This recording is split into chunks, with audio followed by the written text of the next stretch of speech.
మెల్లని స్వరము అనే ఆత్మీయ కార్యక్రమానికి ప్రేమతో మిమ్మల్ని ఆహ్వానిస్తున్నాను. దేవుని బిడ్డలారా, మీరందరూ ఎలా ఉన్నారు? బాగున్నారా? ఉదయకాలం లేచారా? బైబిల్ చదువుతూ ఉన్నారా? ప్రార్థిస్తూ ఉన్నారా? ఒక ఆత్మీయుడికి విజయం ఎక్కడి నుంచి వస్తుంది అంటే ప్రార్థించడం ద్వారానే వస్తుంది. ప్రార్థన అనేది నీకు ఒక ఆయుధం లాంటిది. ప్రార్థన అనేది నీకు ఒక ప్రాకారం లాంటిది. నువ్వు ప్రార్థిస్తూ ఉండగా నీకేం అర్థం కాకపోవచ్చు, కానీ గొప్ప విడుదల, మేలు, అద్భుతాలు జరుగుతాయి. అందుకని ఉదయకాలం లేవగానే మీ జీవితం ప్రారంభంలోనే ప్రార్థనతో మొదలు పెడితే తప్పకుండా నీ జీవితంలో అద్భుతమైన ఆశ్చర్యమైన కార్యములు మనం చూడబోతున్నాం. కనుక మీరు ప్రార్థిస్తూ ఉండండి, ఆరాధిస్తూ ఉండండి, ప్రభును స్తుతిస్తూ ఉండండి. ఇంకా ఈరోజు వరకు ఏ బాధ, దుఃఖము, వేదన నిన్ను పట్టి పీడిస్తున్నదేమో, కానీ నీవు ప్రార్థించే వ్యక్తిగా ఉంటే నీ దుఃఖము, నీ ఒక కన్నీరంతా కూడా నాట్యముగా మార్చబడుతుంది. ఎందుకంటే ఇశ్రాయేలు ప్రజలు చాలా భయాక్రాంతులై ఆ ఎర్ర సముద్రం ముందు ఇంకా మాకు చనిపోవడమే మార్గం, ఇంకొకటి లేదు అనుకున్నప్పుడు ప్రజలందరూ కూడా భయాక్రాంతులై ఉన్నారు. కానీ మోషే మాత్రం ఆ కర్ర చాపి దేవుని వైపు చూశాడు. ప్రార్థించే వారికి విజయం.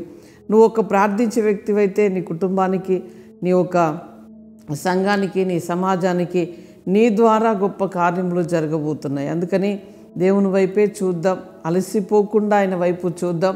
ఈరోజు దేవుడు మనతో మాట్లాడనైన వాగ్దానం ఇర్మియా గ్రంథం 31వ అధ్యాయం 9వ వచనాన్ని చదువుకుందాం. వారు ఏడ్చుచూ వచ్చెదరు, వారు నన్ను ప్రార్థించుచుండగా నేను వారిని విడిపించెదను. వారు త్రొట్టిల్లకుండా చక్కగా పోవు బాటను, నీళ్ళ కాల్వల యొద్దకు వారిని నడిపింతును. ఇక్కడ ఏమంటున్నాడు ప్రభు అంటే, ఏడుస్తూ వచ్చిన వారట ప్రార్థిస్తూ ఉంటారట. ప్రార్థించిన వారిని ఎక్కడికి నడిపిస్తాడట అంటే నీటి కాలువల యొద్దకు నడిపిస్తాడట. చూడండి, నీటి కాలువలు అనగానే ఈ వేసవి కాలంలో మనకు తెలుసు, కొంచెము నీరు, చల్లటి నీళ్ళు తాగినా, చల్లటి నీళ్ళు మన ఒంటి మీద పడినా, చల్లటి వాతావరణంలోనికి మనం వెళ్ళినా కూడా అమ్మయ్య అనుకుంటాం. అంటే ఇంకా ఎంతో మన జీవితంలో, మన శరీరంలో ఎంతో అలసట తీరినట్టుగా అనిపిస్తుంది. అంటే ప్రభు కూడా అంటున్నాడు, నీటి కాల్వల యొద్దకు నడిపిస్తాను అంటున్నాడు. దేవుని బిడ్డ ఈరోజు భయముతో, బాధతో, వేదనతో, అప్పు భారముతో, అనారోగ్యముతో, మరి రకరకాల పరిస్థితులు నిన్ను వేధిస్తూ ఉండొచ్చు, నువ్వు ఏడుస్తూ ఉన్న వ్యక్తిగా ఉండొచ్చు. కానీ ఆయన ఏమంటున్నాడంటే, నేను మీకు తండ్రిని కానా, మీరు నా జ్యేష్ఠ కుమారులు కారా అని మాట్లాడుతున్నాడు. అంటే తండ్రికి ఒక జ్యేష్ఠ కుమారుడు ఎంత విలువైన వాడో ఈరోజు ప్రభు దృష్టిలో కూడా నువ్వు నాకు చాలా విలువైన వ్యక్తివి, నేను నిన్ను కోరుకుంటున్నాను, నువ్వు నాకు జ్యేష్ఠ కుమారుడివి అంటున్నాడు. నేను నీకు తండ్రిని కానా, ఎందుకు ఏడుస్తున్నావు, ఎందుకు బాధపడుతున్నావు? నీ తండ్రిని నేను ఉన్నాను కదా.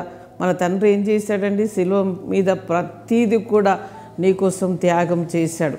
నీకు సమృద్ధి అయిన దీవెన, ఆశీర్వాదం, మేలు నువ్వు కంట తడి పెట్టకుండా ఆయన కన్నీరు కార్చాడు, ఆయన రక్తమంతా కార్చాడు. ఎందుకోసం అంటే నీ జీవితంలో అద్భుతం జరగాలి, నువ్వు మేలైన జీవితాన్ని అనుభవించాలి, నీటి కాల్వల యొద్ద నువ్వు నిలబడి ఉండాలి, ఆ ఆశీర్వాదం అంతా కూడా నీవు పొందాలని ఆయన గాయములు పడ్డాడు. దేవుని బిడ్డ, ధైర్యముగా ఉండు, ప్రభు వైపు చూస్తూ ఉండండి, ప్రభుతో మాట్లాడుతూ ఉండండి, ఎప్పుడు నిర్లక్ష్యముగా ఉండకండి. ప్రభుతో మాట్లాడుతూ ఒకరోజు విజయము నీదే.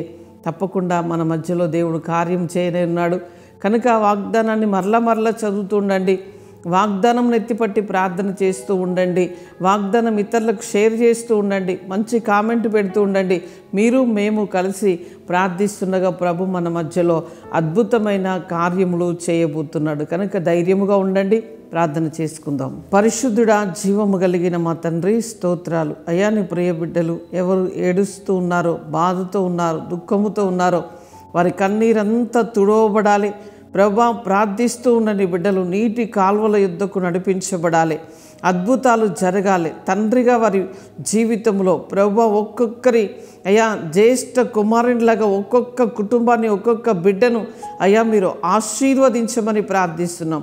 వారి చేతి పనులు, ఉద్యోగాలు, వ్యాపారాలు అయ్యా దీవించబడాలని ప్రార్థిస్తున్నాం. ఎవరు అనారోగ్యముతో ఉన్నా కూడా అయ్యా నీ గాయపడిన హస్తము ద్వారా ఇప్పుడే స్వస్థత, విడుదల యేసు నామములో కలగాలని ప్రార్థిస్తున్నాం. ప్రభువా చదువుకుంటున్న బిడ్డలకు చక్కటి జ్ఞానమును, జ్ఞాపక శక్తిని అయ్యా మంచి ఆరోగ్యమును అయ్యా వారిలో ఉన్న భయాన్ని తొలగించండి. ఎగ్జామ్ రాస్తున్న బిడ్డలందరూ కూడా అయ్యా మంచిగా రాయడానికి కృప చూపించండి, బలమును అనుగ్రహించండి, జ్ఞానాభిషేకముతో నింపమని అయ్యా నీ కృప చూపించమని ప్రార్థిస్తున్నాం. తండ్రి ఈరోజు పెళ్లి రోజు, పుట్టినరోజు జరుపుకుంటున్న నీ ప్రియ బిడ్డలందరూ కూడా అయ్యా నీ ఆత్మచేత నింపబడాలి, నీటి కాలువల యుద్ధకు నడిపించబడాలి, అద్భుతాలు జరగాలి. ఈ సంవత్సరం అంతా నీ దయా కిరీటం వారిని అయ్యా ఆవరించి ఉండాలి. మేలుతో, కృపతో నింపమని యేసు నామంలో అడుగుచున్నాం తండ్రి.